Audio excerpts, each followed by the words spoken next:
Good morning, Aldrin. So we've had to move just a bit further away from the scene, about 1 kilometers away, because of the fact that there's no signal in the area. However, what we could see when we got there is that you can almost see that the bus was trying to brake for a long distance, and it lost control completely, because you can see the skid marks on the floor, which just shows they look very dark, and you can see that the person was trying to stop for quite some time. But also you can see the barricades that are broken on the side of the roads, and the way the bus actually just went from one side to the other end of the pillar, which is probably a couple of meters away, to hit on the rocks.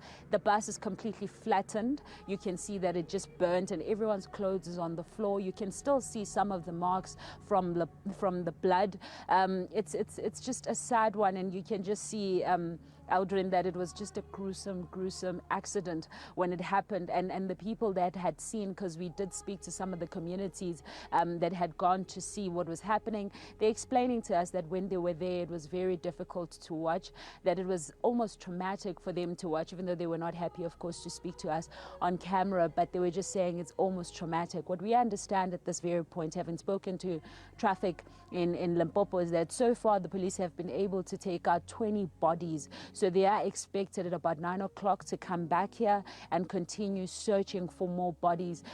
In the area, there's already water that passes through. So just to put you on the map, we're on R518.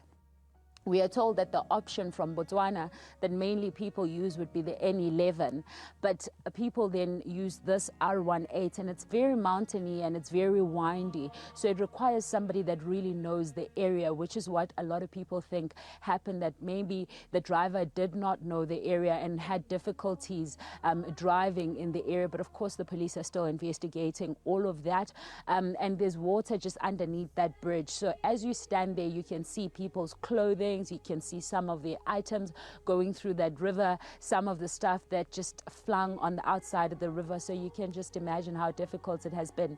We are also told that the survivor was also did not go in with the bus, but what happened was, as the bus was leaning on the side of the barricade, it threw some people out, and it seems the survivor was one of the people that were thrown out.